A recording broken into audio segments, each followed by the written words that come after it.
All right, here we go. Welcome to Good News in Parks, everybody. We are so happy to be here with you again. And it is just hard to believe it is the last episode of the season.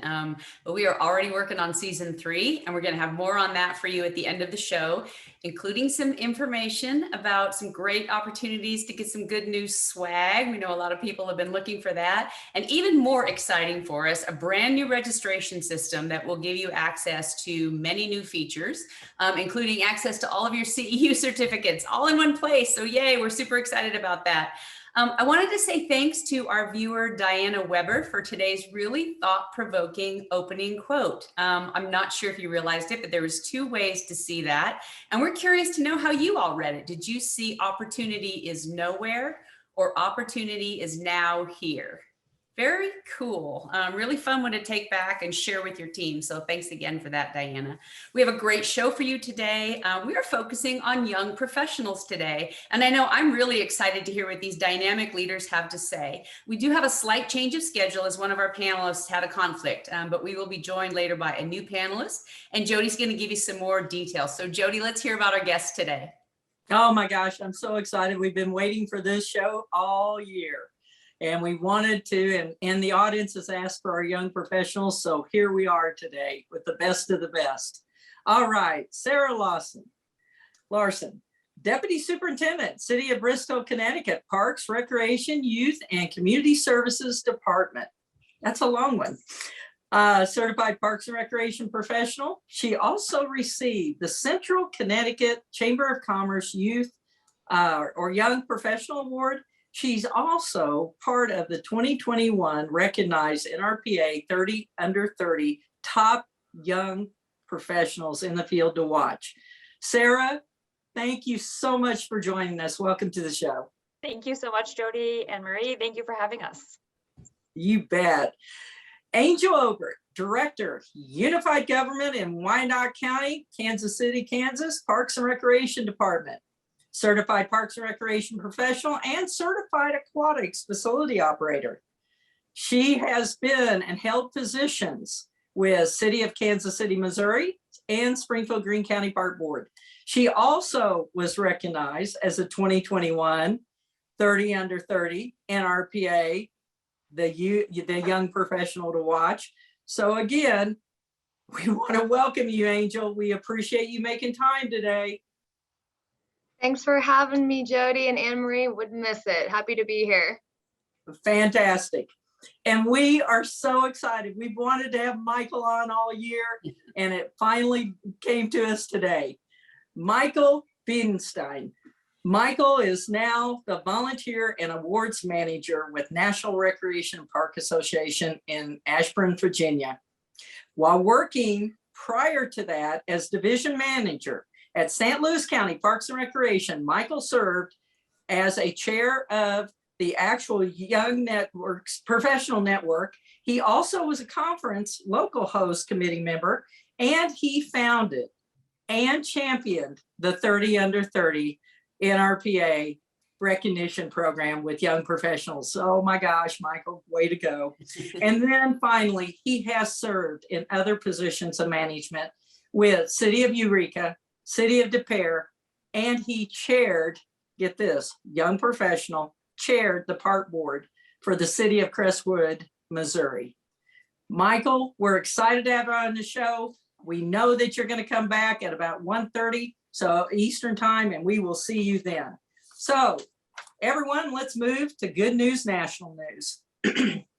Just in time for the holidays, a new poll conducted by NRPA found that 76% of US adults are going to give the gift associated with outdoor recreation.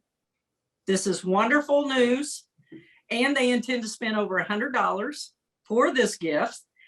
So I would say to you, Parks and Recreation departments, get ready and get those gift certificates ready and those vouchers, because I know that we did that when I was at Springfield Greene County. And it was amazing how many people took advantage of that for our Parks and Recreation programs, and especially outdoor recreation. Folks, also be looking right now, came out last week, the 2021 NRPA Out of School Report. This report is very important. As you know, families and parents are looking for somewhere to make sure that they have healthy activities for the children, anything around the school hours, here's the deal. This report addresses workforce challenges. It addresses programming in depth. And I think it will really help you out if that is what your department is offering. That's at nrpa.org. So don't miss that. And then a shout out to Columbus Franklin Metro Parks in Ohio. They have added a winter hiking program. They are offering, and this is cool, they're offering badges and they're offering free hiking sticks to anyone that completes certain milestones with this program. This is very exciting. This is a dynamic department led by Tim Mahoney. So I would highly recommend check into that program. And then finally, right now, this week, we have the World Urban Parks Conference online, virtually. You still have time to catch the sessions from all over the world, but a lot of departments in the United States. So I would highly recommend tap into that at urban.org, worldurbanparks.org. Sorry about that, left off a couple words. All right, let's move to question number 1. Panelists, here we go. Both of you have been leaders in the world of D&I, diversity, equity, inclusion work, whether it has been with your department or you personally. You now are somewhat of a go-to person in this area. So I would like you to talk about this work either with your department or personally, however you want to approach it. And Sarah, let's start with you. Sure, thanks, Jody. I think really you had that opening thing of opportunity is now here. And I think that's really critical when it comes to DEI work.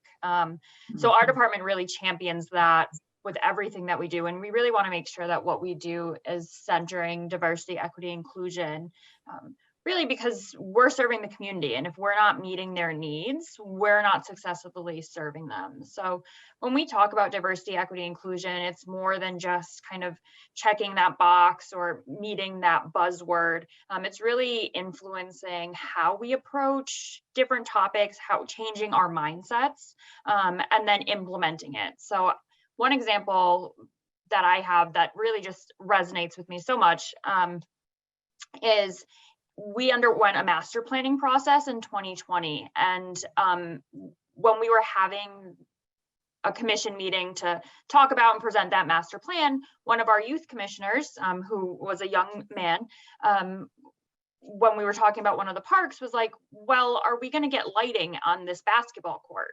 And we were like, okay, like elaborate. And he's like, well, the volleyball courts at this park have lights, and the softball field has lights, and the football field has lights, and the playground has lights, but there's no lights on the basketball court. So I can't play on the court at 5 p.m.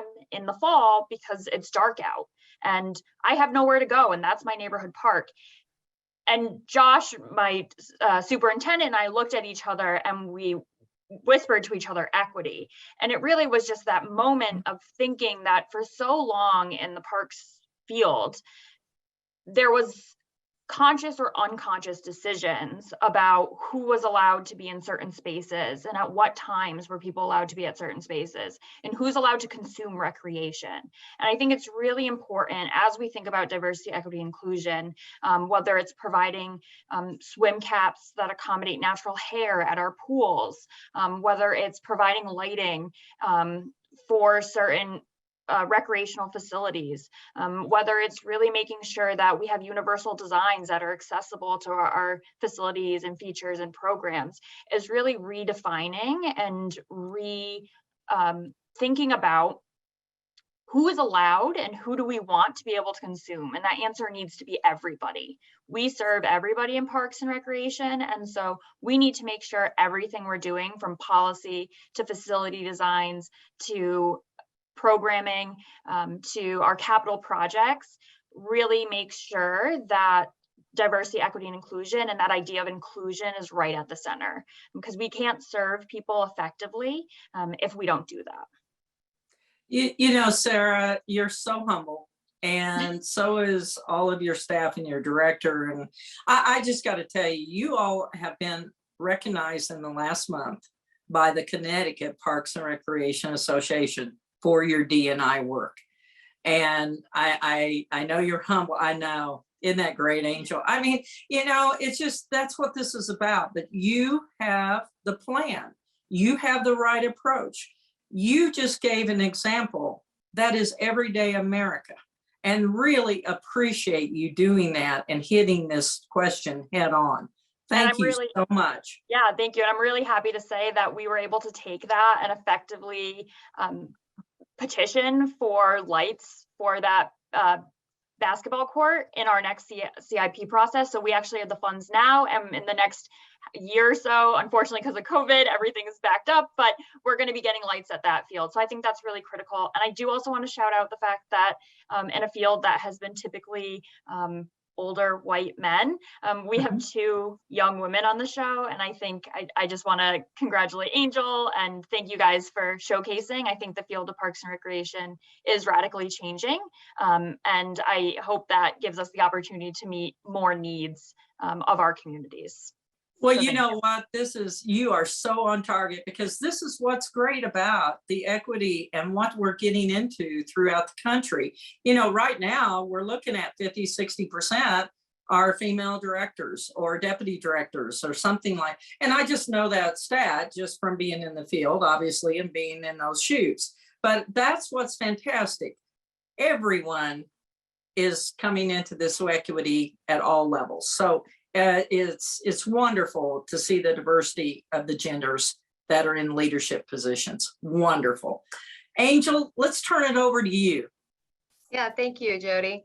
And, you know, I echo a lot of what Sarah says. And I would say, too, what we're doing here in Wyandotte County and KCK, we will probably be looking at like Sarah's department in Connecticut, too, and, you know, following their best practice. We've made it a point here in Wyandotte County, especially in our organization as a whole for the entire government organization, to really focus on our DEI training and how are we coaching up our supervisors. So earlier this year, our HR department actually was working with Mark, which is the Mid-America Regional Council, on unrolling what they call a specialized training for diversity, equity, and inclusion for supervisors to take, something we haven't had before. So that's been really huge for our department and getting our managers and supervisors at all levels through those trainings and getting them educated. Because I mean, exactly like Sarah said, you know, we need to be able to serve our community, and we need to know how to do that properly so we can meet their needs. Something that we are really specifically doing here in our department in Parks and Recreation is we are working on redefining our mission, our vision, and our goal statement. One of my program coordinators just attended an Nrpa, KPRA state line conference session here a couple weeks ago, and he came back and he was like so excited about the topic of an inclusive statement for our organization, which is not something that our organization has, or even more so our department. So as we go through this process of redefining what our mission is, vision, and goals for our department, you know, we want to make sure that we include that because we believe it is so important for our community. Wyandotte County is a very diverse community, and we want to make sure that we acknowledge that and that we are serving our community appropriately. And so that's something that as we move forward and start going through that process, Jody, you know, we began working on that. We're excited to include that and create that because it's not something that we've had before, but we know that we desperately need. And so I'm sure I'll be looking to Sarah for some of that too, to see what they've done and how that how they created that. But you know, it's more than just policy in our statements. You know, we want to walk the walk, right? So it's also about planning and including inclusion in everything that we do. A couple of examples, you know, like Sarah gave. Well, in May 2020, we opened up our first inclusion playground in Wyandotte County, and that has been so successful, and we get so many compliments on this playground. And you know, it's just it really showed the community and also our elected officials how we should be planning for the future of parks and recreation, especially in Wyandotte County. I mean, just to go out to that playground and see everybody being able to have the same opportunities playing right by each other, it was really life-changing. And I think it's important for especially our elected officials to be able to have those opportunities, because they are the ones that are, shaping the way that our community moves forward and in the future. So since that playground project, we've made it a point to, really include inclusion more in our strategic planning and our capital projects. We have another playground project happening in 2022 that's going to be a playground and a spray park. So we're actually trying to make the spray park as inclusive as possible, going to cities like St. Joe to see what they've done. They just recently sold an inclusive spray park. And so just really taking the extra steps to make sure that we're bringing those opportunities back to our community. Again, with the swim caps, I can't, again, we are working with some partners locally in the school district, USD 500, because in the past 5 years, we've really realized that our community lacks the opportunity for swim lessons. We realize that we've not been able to provide that. The school district hasn't been able to provide that. So what we've ran into, is having trouble getting lifeguards. Well, we take a step back and we see the big picture, and these kids want to work, but they don't have the skill of swimming. So when we really got together and sat down at the table and broke these barriers down and realized how diverse our community is, what it came down to were barriers like swim caps and having access to, certain resources to allow some of these kids to participate in these activities comfortably, whereas, other kids can jump right in and be fine. So I'm really excited about that program that we're unveiling actually in January 2022. And a big piece of that was getting swim caps and funding for that to make sure every child in that program had access to those resources. So I tell you, folks, do you hear this? This is our future. This is our leaders. This is 30 under 30. This is crazy. You guys are amazing. I'm telling you, you have this. And we've needed this call and wake up call, and you have it. What you both have just talked about nails it. And thank goodness that we talked about this. We have a lot of folks out there in the audience wanting to hear more about this. So we will definitely help anyone get in contact with you all as time goes on. But don't hesitate to look up these departments, because they are definitely the leaders. And also, in fair disclosure, Angel is a student of mine from Missouri State University. She's an alumni.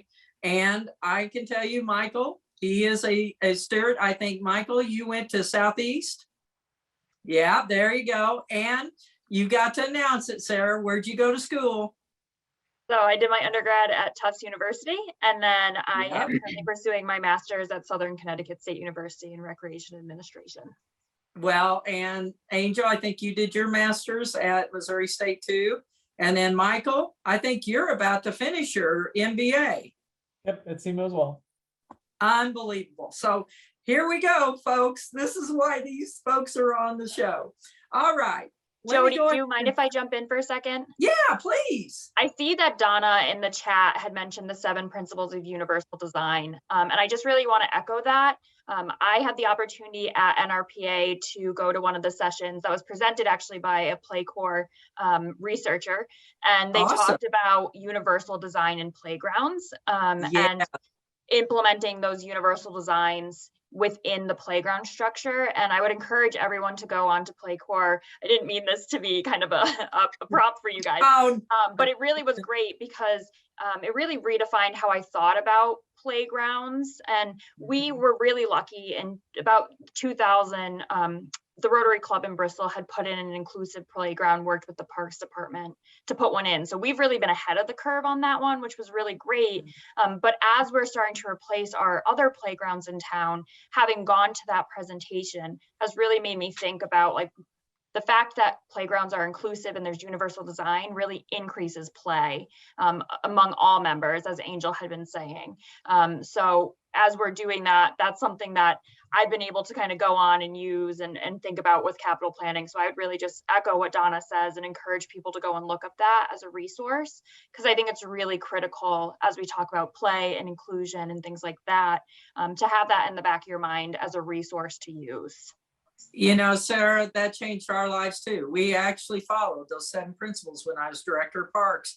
And I'm telling you, it changed the way we looked at everything. So you nailed it. You nailed it. I would encourage anyone to go and through those educational sessions. All right, I'm going to turn it over to Anne Marie.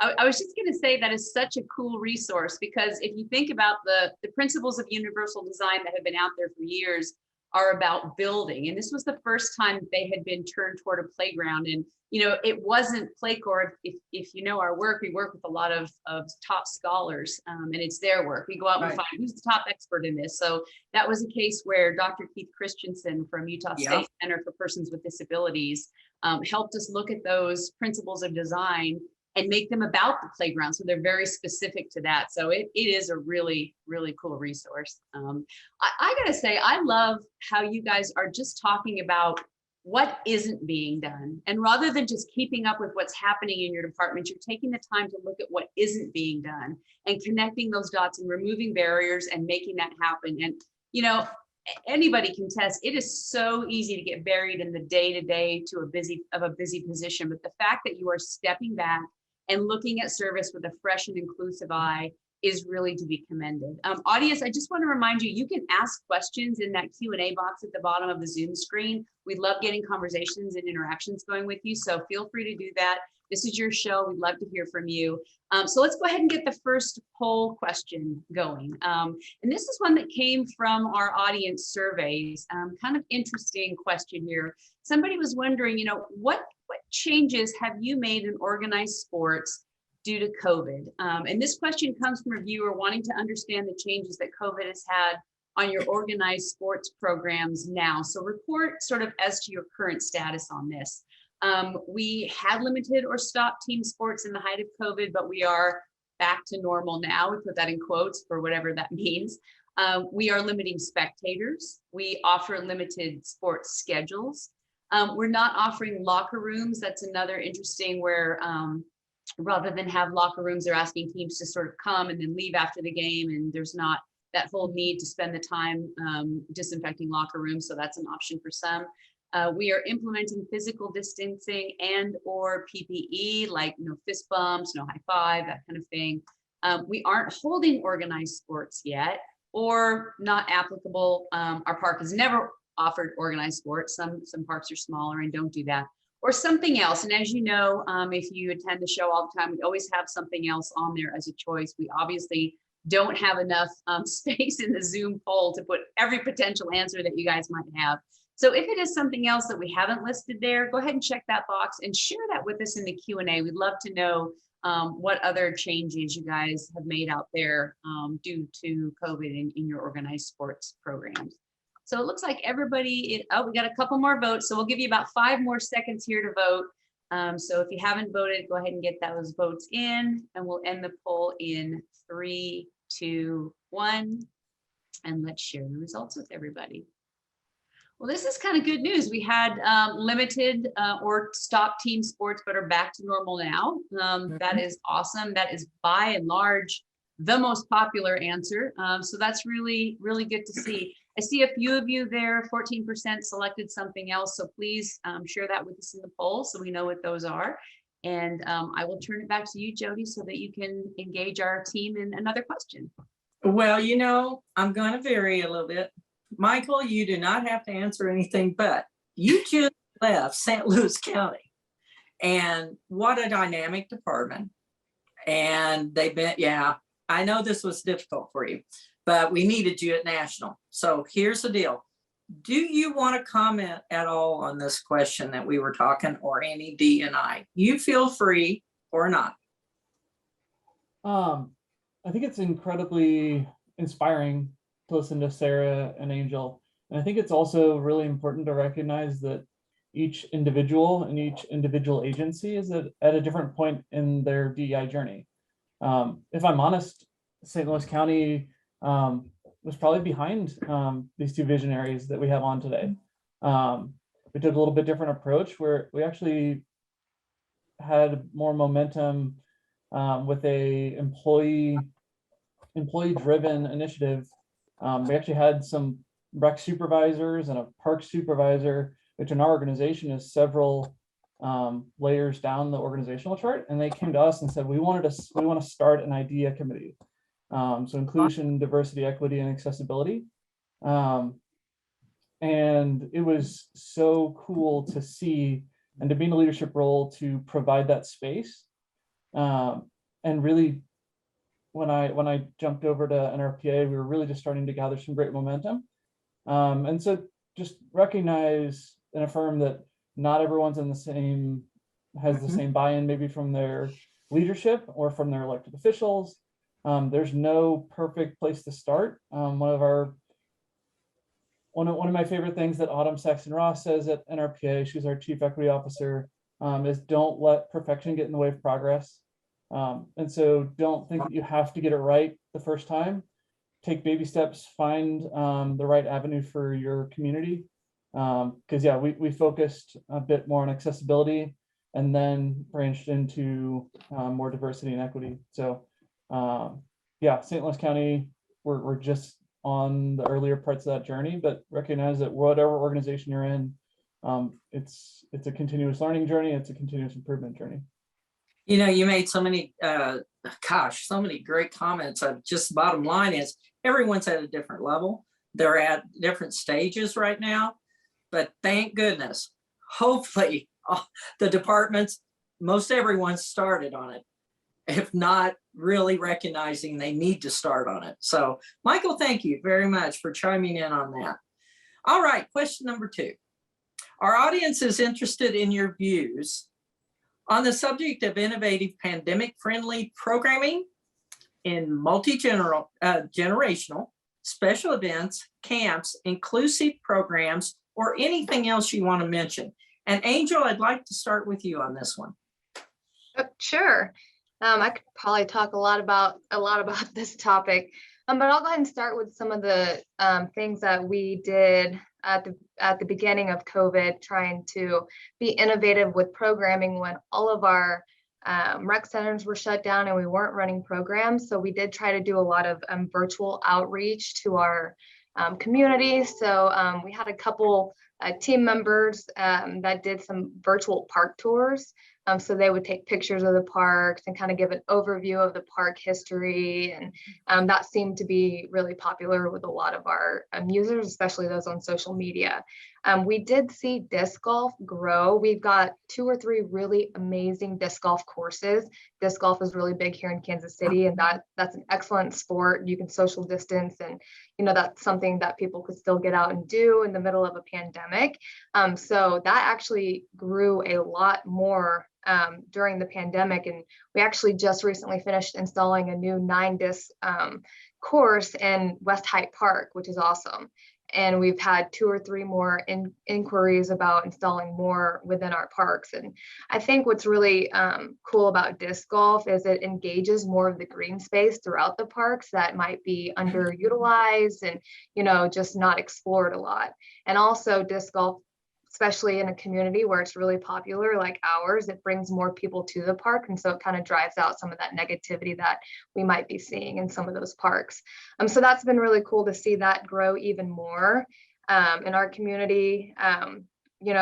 Fishing programs, that's something that we kind of ramped up in our community during the pandemic. We saw our fishing and boating license purchases and revenue increase on that because more people were getting out in our parks, using our trails, especially using our lakes, because we do have 3 of them here.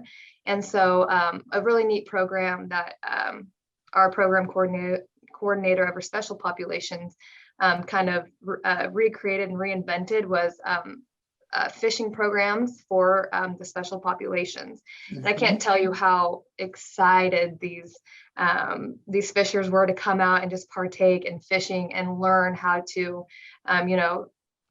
tie your hook and then take your fish off the hook. And it was just really neat to see that. So we focused a lot on our outdoor programming until we were able to be in a safe space to come back, to be able to do our organized sports inside. Something else that we offered in the summer was movies in the park, tried to get that going. And then also this holiday season, something we've never done before is we partnered with a local company here, Jolt Lighting, and brought a holiday drive-through light show to one of our parks. So that's been really cool to see that kind of take place. And the nice thing about it too is a portion of those proceeds go back to our park foundation, and those funds help a various amount of projects within our parks.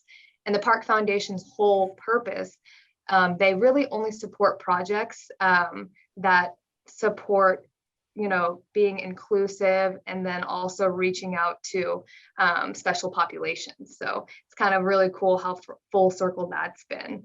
So that's a little bit of what we've been doing throughout the pandemic to kind of get creative with some of our programming.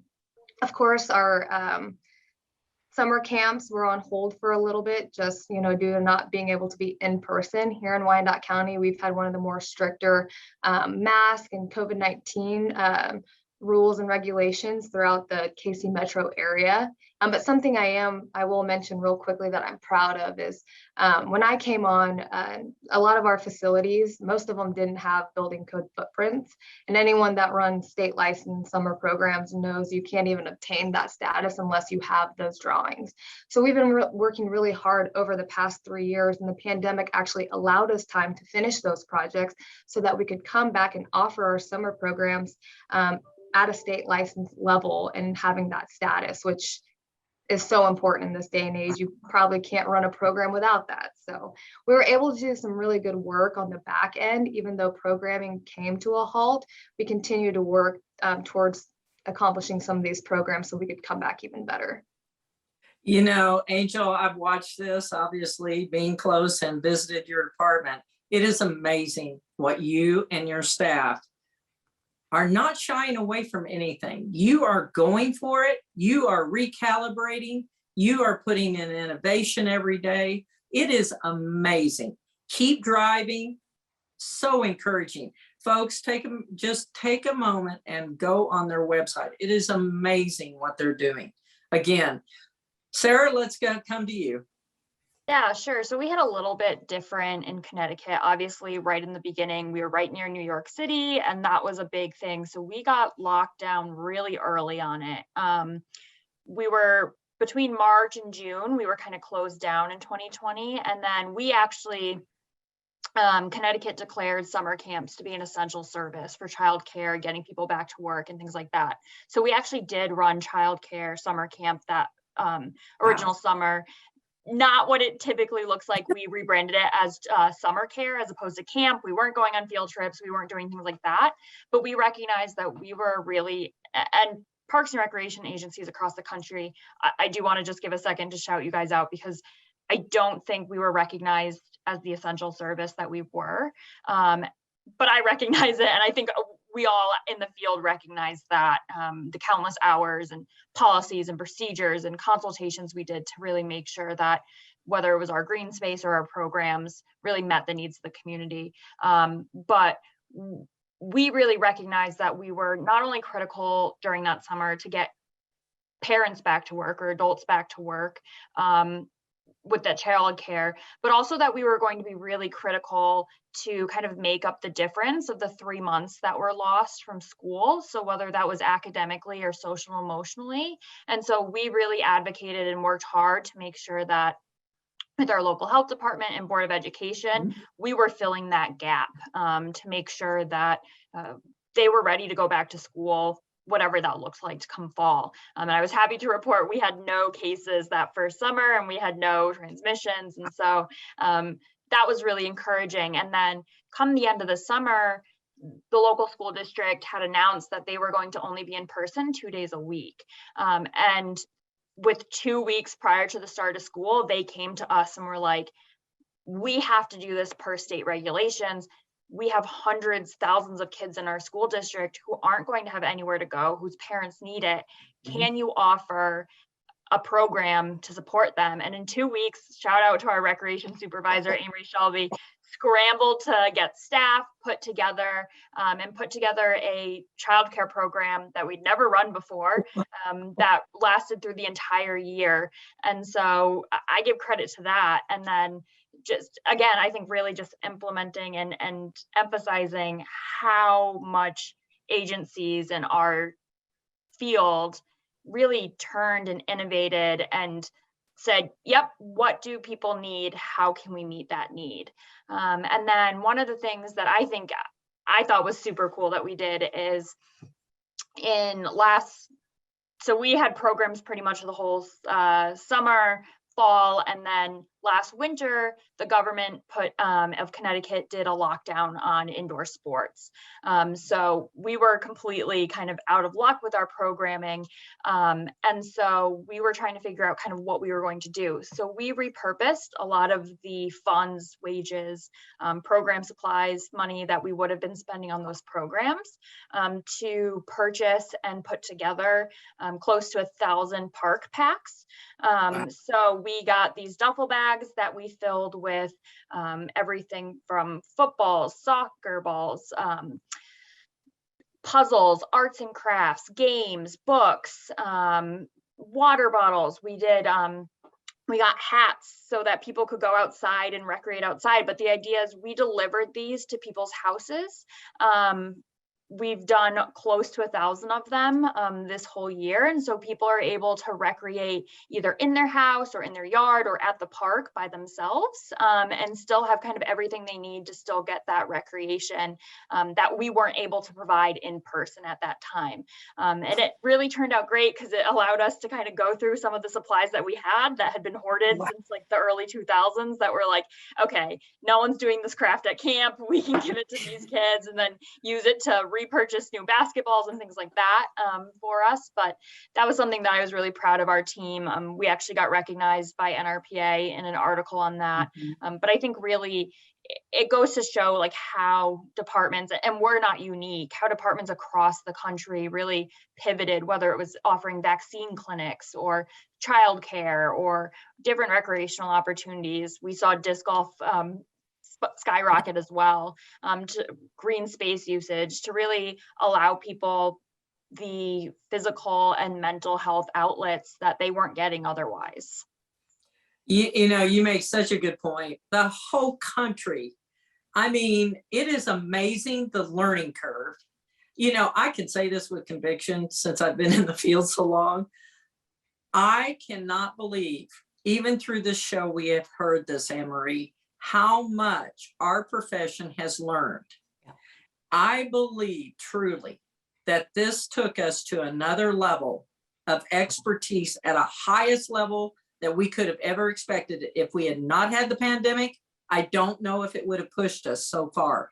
But now, I mean, we've been able to always adapt, but I think now, bring it on. We can deal with anything at this point. And what's great is we have you, the young professional that is coming through the system for generations to lead us. And this is fantastic. So folks, you hear it loud and clear from them. They're the leaders. And now I'm going to turn it back to you, Anne-Marie.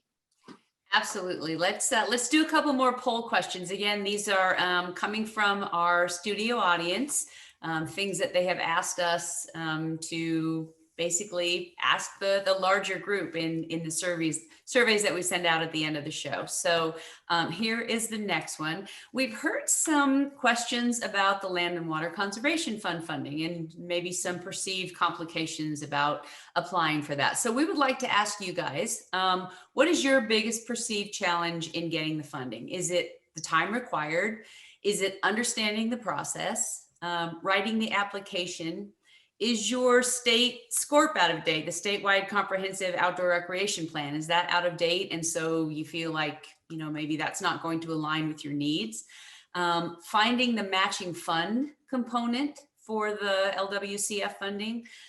Is it prioritizing what to fund and design? It's interesting. Somebody had noted that, you know, we look at maybe what's broken or what needs fixing, but maybe it's having that critical eye to really look at the whole space and figure out, if I get this money, what what should we do? You know, it's a big question. There's lots of opportunities there. So is it that prioritization part?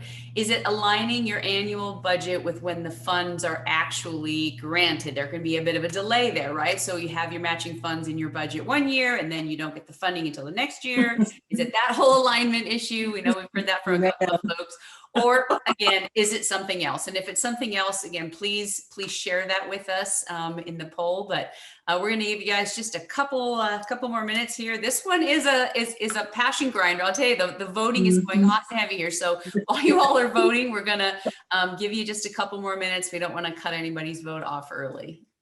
And it looks like we're slowing down. So we'll give you about 3, 2, 1.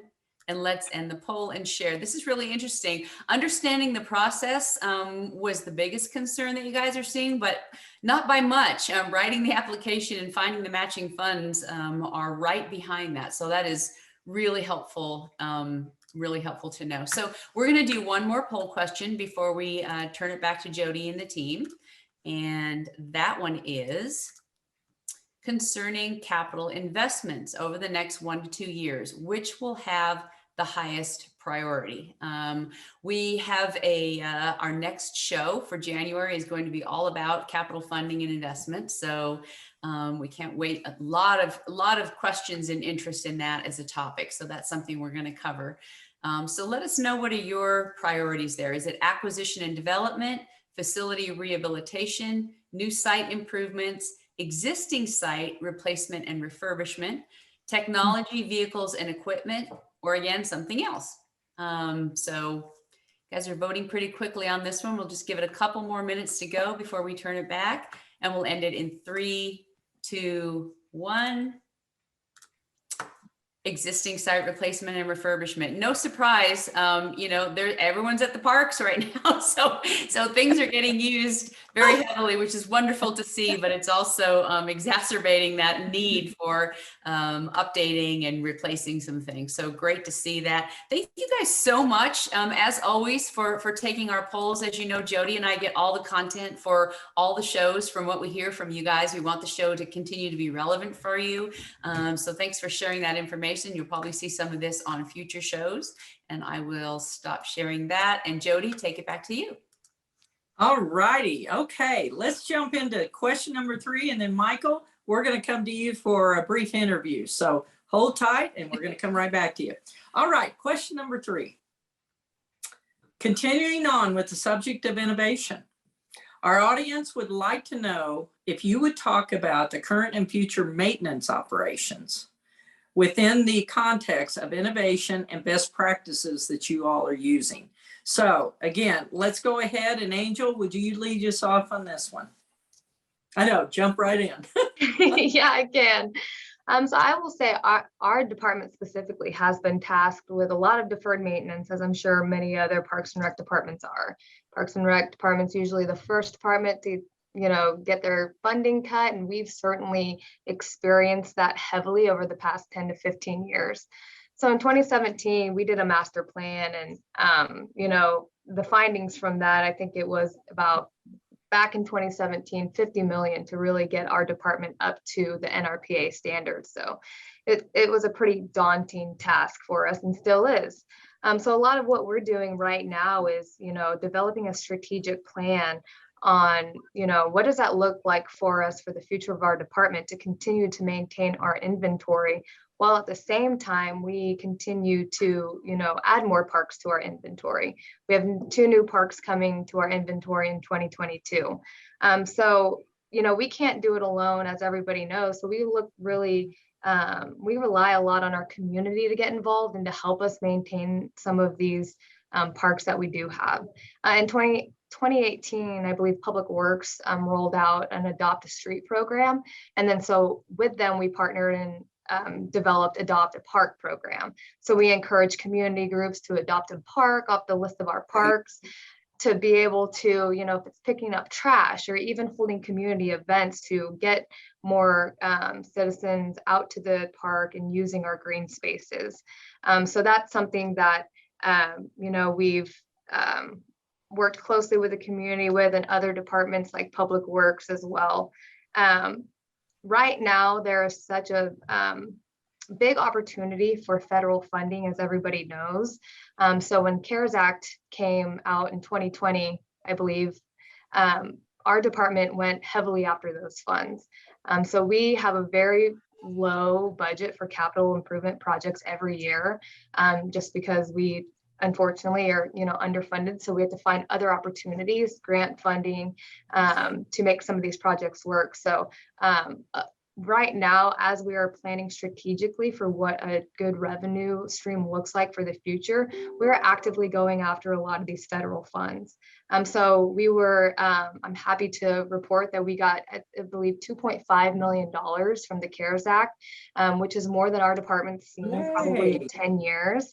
Yeah. And so with that, we were able to do some really big improvements. We have 6 community centers, and 4 of those community centers did not have air conditioning or HVAC systems or ionization units in our gymnasiums.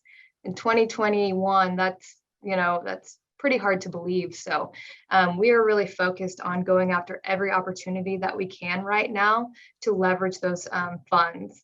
Another big pot of funding that I know that our department specifically has put in for is some of those Nrpa dollars. So we're still working through, how that's going to roll out. But even right now, we've received some funding to do some projects. We actually received some Nrpa funding just recently to do the building code footprints to finish our community centers.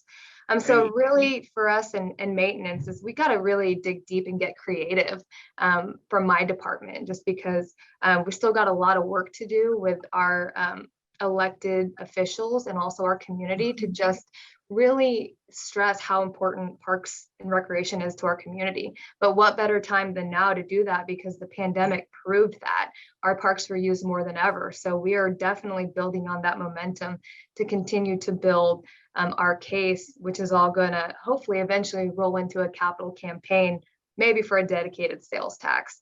Some quick things I want to mention that are innovative. So our Parks Department also manages all of the mowing in our community. So not just in parks, but also vacant lots and medians. So just recently I had a conversation with a community member that was like, hey, have you heard about goats on the go? And I was like, no, I haven't. And so we got to talking about it, and he was like, yeah, I think this would be a really innovative idea. And, to bring some of these goats to the bigger parks, cut back on mowing and contracts. And, I was like, that's a great idea, So that's just one of the conversations that has come up that's innovative. And so what that looks like, because the community member said, well, how do you get something like that going? Well, for us, we work really closely with our park board, where those ideas get presented and then follow the chain through our commission. And then also we work really closely with our public works department, who is in the middle of creating a green team and also a green infrastructure team, because that is also something that we in our community, the Parks Department has been in charge of managing. And unfortunately, we just don't have the bandwidth to do it all. So we are leaning on our departments here internally to be able to help develop strategies so that we can maintain everything for our community. So goats on the go, that's probably what we're going to be seeing next. There's a community here in locally, I think it's Lenexa. They've started doing it. And so I'm just on the preliminary research on all of that, but it seems like a really interesting program. And I said, well, after the goats are done, eating the grass, I hear there's also goat yoga. Maybe we can double that with some programming. So absolutely, innovation all the way.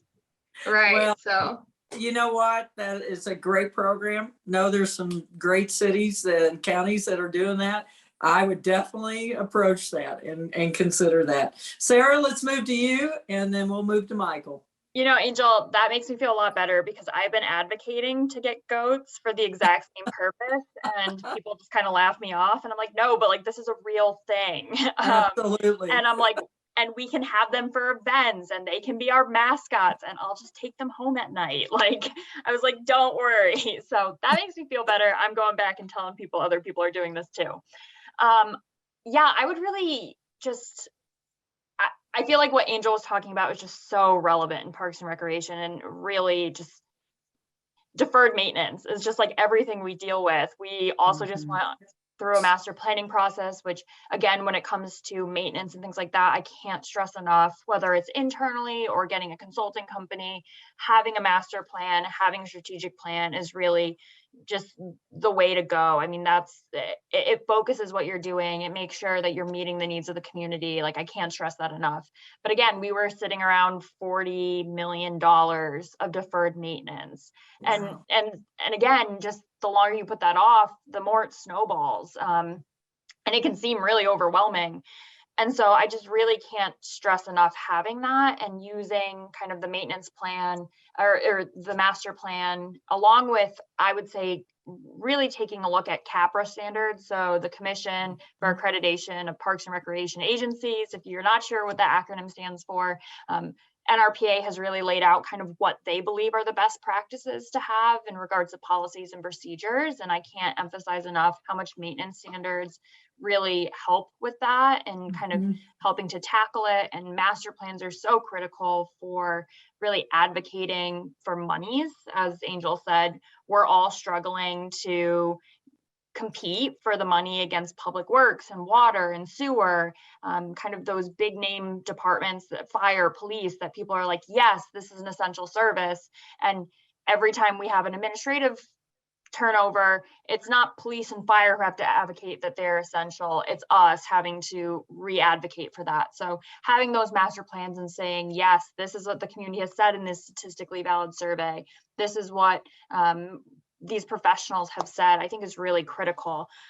In regards to kind of innovation, one of the things that we're doing partially through our DEI outreach and work is really connecting and forming relationships with the Indigenous people in our area. And unfortunately, the Tunxus peoples, who were the native first peoples of Bristol, are no longer around, but we do have the Mohegan tribe in Connecticut.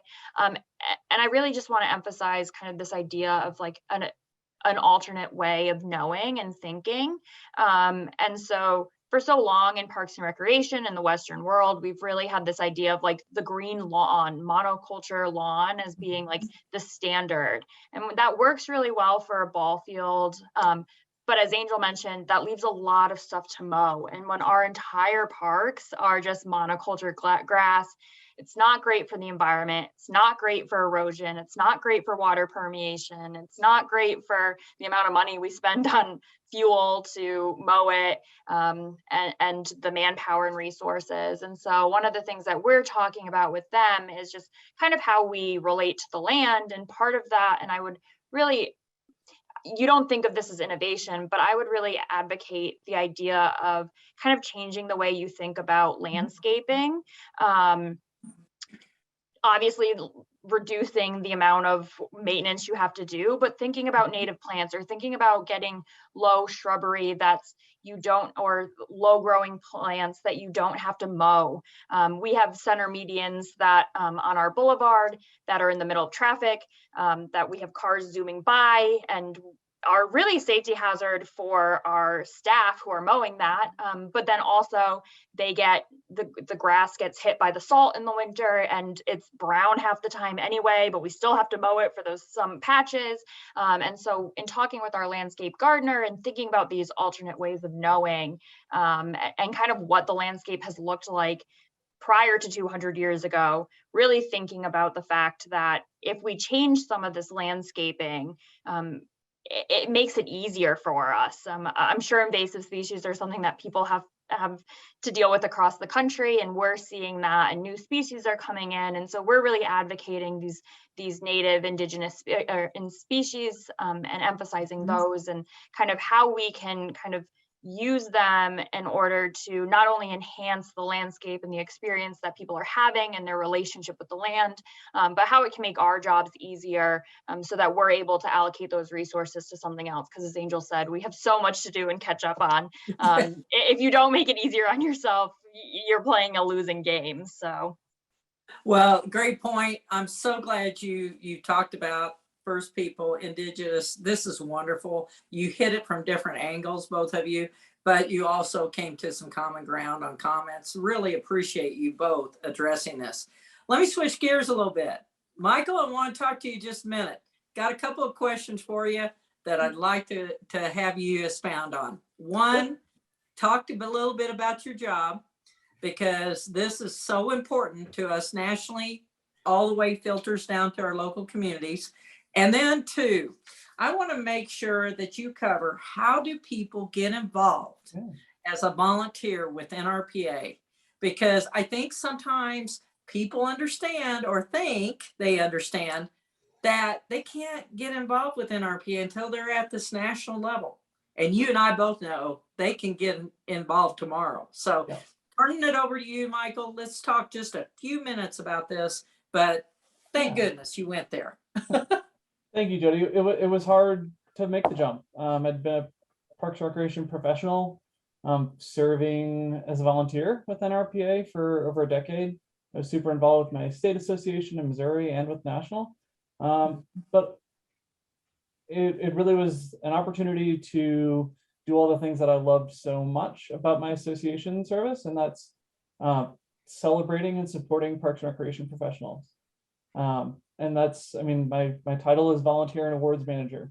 I mean, volunteer is engaging and supporting, and awards is celebrating.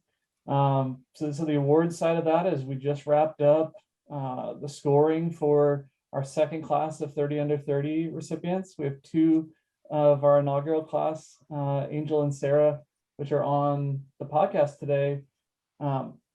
Once again, we had over 100 nominations of just everyday superheroes. 30 under 30, a lot of times, these are professionals who struggle to differentiate themselves. They maybe they aren't at a director level, but they're just doing incredible programming.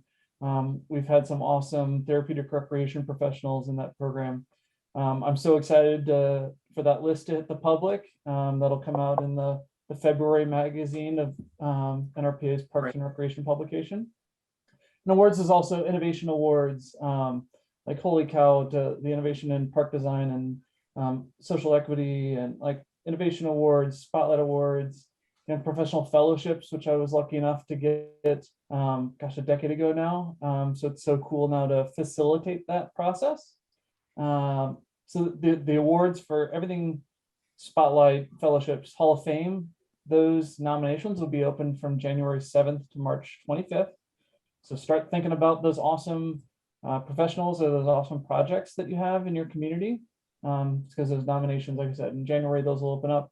On the volunteer side, I love awards. I worked hard on the 30 under 30 program as a volunteer, but the volunteer is really where my passion is. That's talking to Parks and Recreation professionals. What are they passionate about? What do they want to help with? And just trying to find the right place to plug them in. Sometimes it's a young professional who maybe has worked in aquatics and they want to branch out, or they're specialized in fitness or sports. Capra visitation, being a Capra visitor is like an awesome way to broaden your horizons and to see what the best of the best agencies in the country are doing. Or maybe it's working with one of our NRPA networks. I grew up in NRPA's Young Professional Network.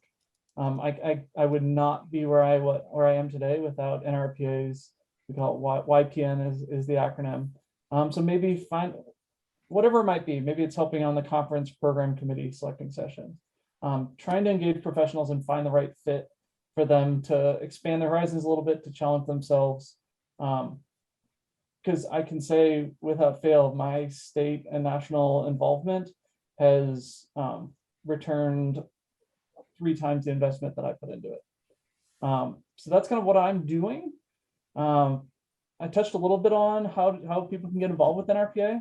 As you said, Jody, like you can get involved. You don't even have to wait till tomorrow. Like just make sure you have your login to nrpa.org. And if you don't, contact customer service. It'll take them less than a minute to send you your login information. Make sure you hop on NRPA Connect, and at least you're getting those daily emails. That's where you start seeing really the pulse of the industry. What are people worried about? What are people struggling with? It's where you can ask questions. It's got an awesome search feature. I can tell you how many times as a professional, if I was looking into new recreation software, or if I was looking for a policy on whatever it might be within our park system, to go back to NRPA Connect and look through the history was invaluable. So make sure you get tied in there first. Make sure you also follow us on Facebook and LinkedIn and Instagram. We have presences on all of those social media channels as well. And once you're kind of tied in there, then you just start to see things pop up. Like I said, I grew up and I owe so much to the Unprofessional Network, but the first like 3 or 4 calls that I ever was on for the Unprofessional Network, I didn't say a word. I just kind of sat back and listened, and that's fine. Just being in those spaces and listening though is the right place to find the right opportunity. For me, I was doing marketing at the time as a Parks and Rec professional, and the Unprofessional Network needed help with marketing. So that's how I kind of dipped my toe in.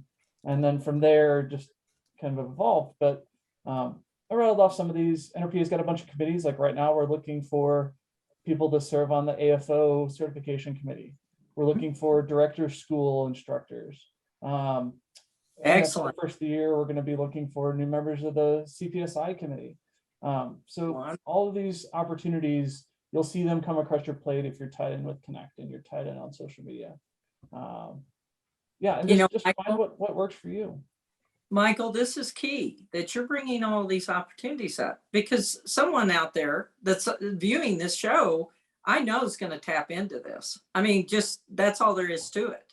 So that is key. So let me ask you this one more time. Where do they go? You would tap in. Would you recite that one more time before we move on to our special segment with recognition of the departments? But please give us exactly the action step that they would take. Yep. So nrpa.org. And then if you want to go a little bit deeper, nrpa.org/volunteer. That's a great place to get plugged in. And then even if you're not ready to volunteer, just make sure you at the top is Connect. Make sure you're tied in on NRPA Connect. Michael, you are the best. That's all I'm going to say. And I can say that I've known you for decades now, a couple of decades. You're not that old, obviously, but I've known you, and you're you're just a dynamic professional. Thank you for going to national. And I'd like to turn it back over to Anne Marie. Thank you so much. Yeah, absolutely. So it is time for our favorite segment. And we have asked our panelists, as always, to share some information. We always say nobody can do it alone, and you're hearing some amazing things happen here. But both Sarah and Angel wanted to recognize somebody in their department. So we're going to start with you, Angel. Tell us about Tyrone. Sure, thank you, Anne-Marie. Yeah, so Tyrone Weaver, he is our program coordinator of our special populations and does a lot of extra projects for the department, but he actually had been working for the organization in the community corrections department. So he's been working for a long time with youth, and came over to Parks and Rec, I think, right before the pandemic. So he's been with us for about 2 years. But Tyrone was in the Recreation, Sport, and Park Administration program at Emporia State. So he's got a lot of good knowledge and skills in the field of parks and recreation. So since he's been with us, he's been actually building and strengthening our programs in our special populations.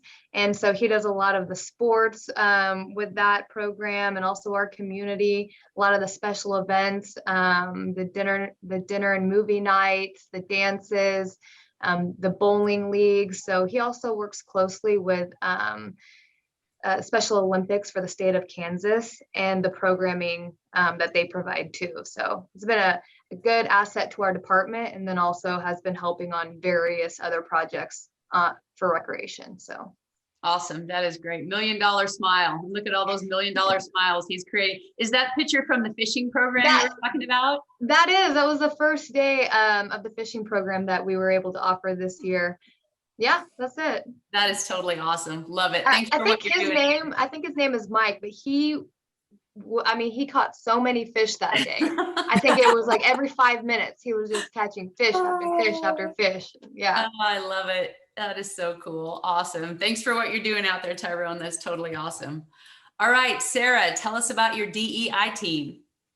Sure. So I cheated a little bit, and I couldn't pick just one person. So we actually have a diversity, equity, and inclusion DEI committee that we put together in 2020, right after the murder of George Floyd, and really thinking about how we as a community, or we as a department, are serving the community, and how we're holding ourselves accountable, and are we meeting the needs of the community. So we put together our committee.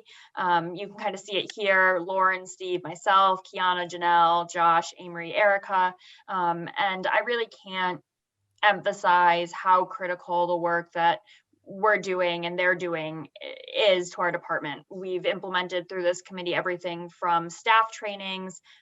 Angel had mentioned that, and really as important, making sure we're all on the same page. Obviously, we're not everywhere. Not everyone is at the same place in their DEI journey, but really making sure that everybody has the foundation, whether it's our park workers, who are kind of that first point in contact, our lifeguards, our camp staff, or us in the office, and how we're talking to our community members.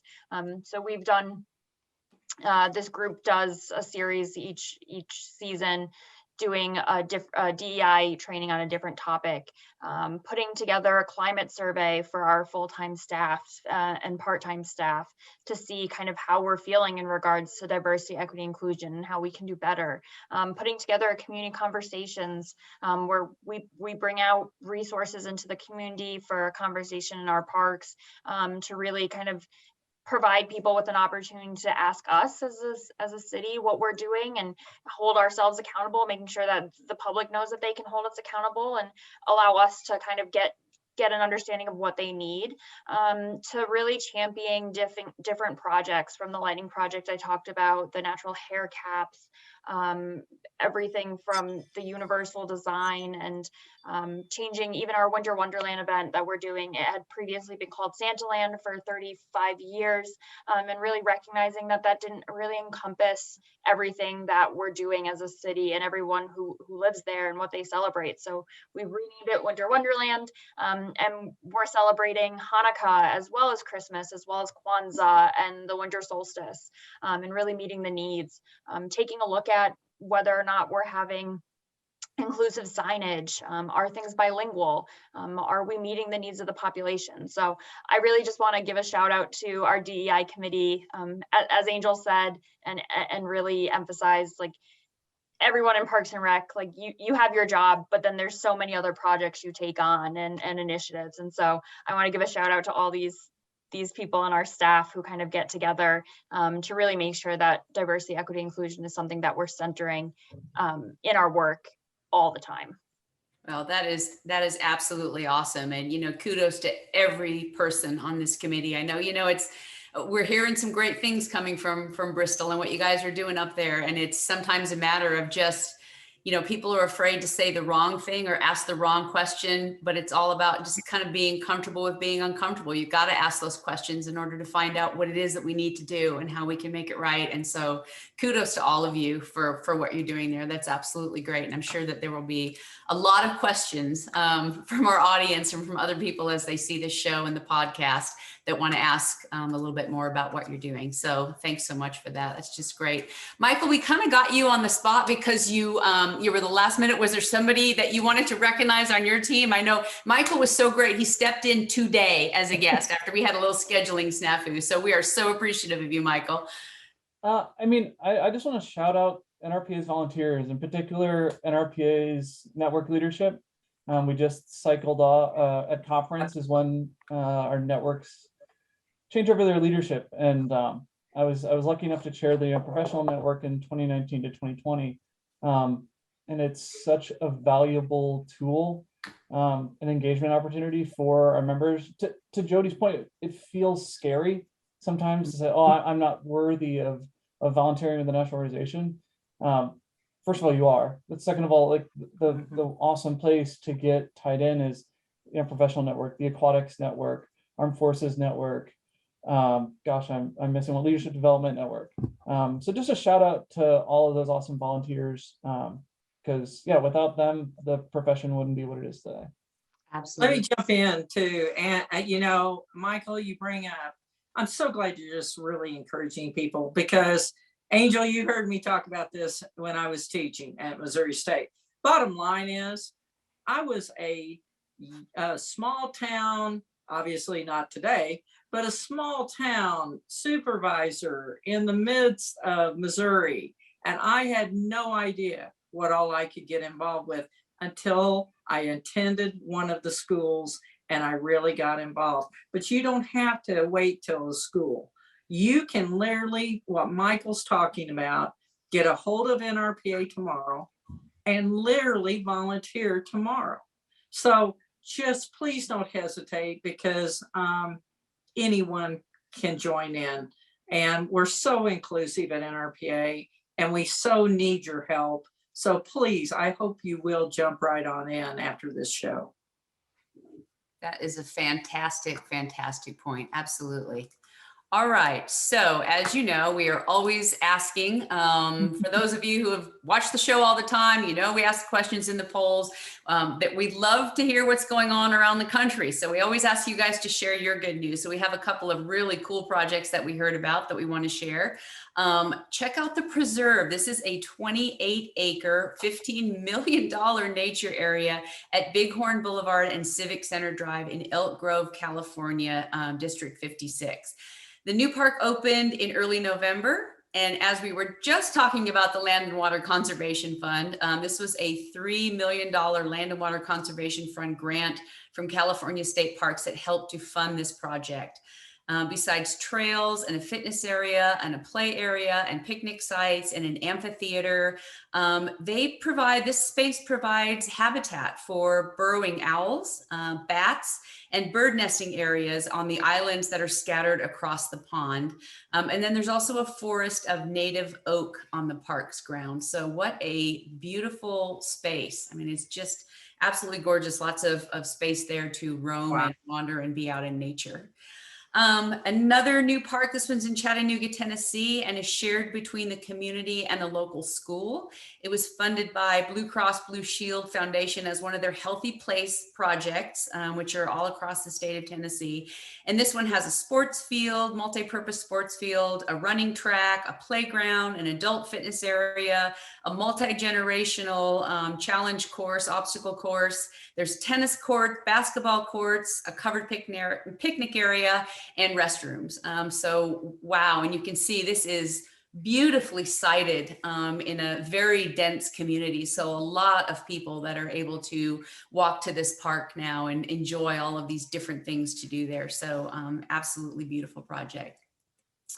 And then finally, we want to share some news. First of all, we're going to give you guys a sneak peek. Our new professional development portal is going to be launching in 2022. We want you to be the first ones to kind of see what it's going to look like. You can see sort of a screenshot there up above. This is run by Play Course Core, which is Center for Outreach, Research, and Education. So not only will you be able to sign up for Good News in Parks, but all of the other free live webinars and also on-demand webinars. The beauty of this is it allows you to keep all your information secure. So once you create your account, you can register for all the CEU webinars that are there at one place. Plus, and this is so cool, be able to access all of your CEU certificates there. So I know it's hard to keep track of those sometimes. So those will all be in that portal and you'll be able to access them at one place. It is almost ready to go. So in the upcoming weeks, you'll get an email from the Center for Outreach, Research, and Education with information on how to create your account and register for this show and all the other topics. And as we had mentioned, our January topic on Good News is going to be best practices in capital planning. So watch for an email coming on that soon. And then also be sure to tell people about the show. We're going to have some fun new items. There'll be a new question you'll notice on the registration form, which will ask who told you about the show. And every person that puts your name and then logs in for a live show will be counted as a vote for you. And at the end of the season, the person who refers, the most new viewers is going to get a cool Good News in Parks prize package. Jacket, a mug, maybe some other really awesome things. So that's pretty fun. And then also every time you watch a live show, your name will go into a hat. And at the end of the season, we'll choose somebody from that group to win that same prize package. So the more you watch, the more viewers you get to refer, the greater your chance to win. I tell you, I want that jacket. I'm exempt from it, unfortunately.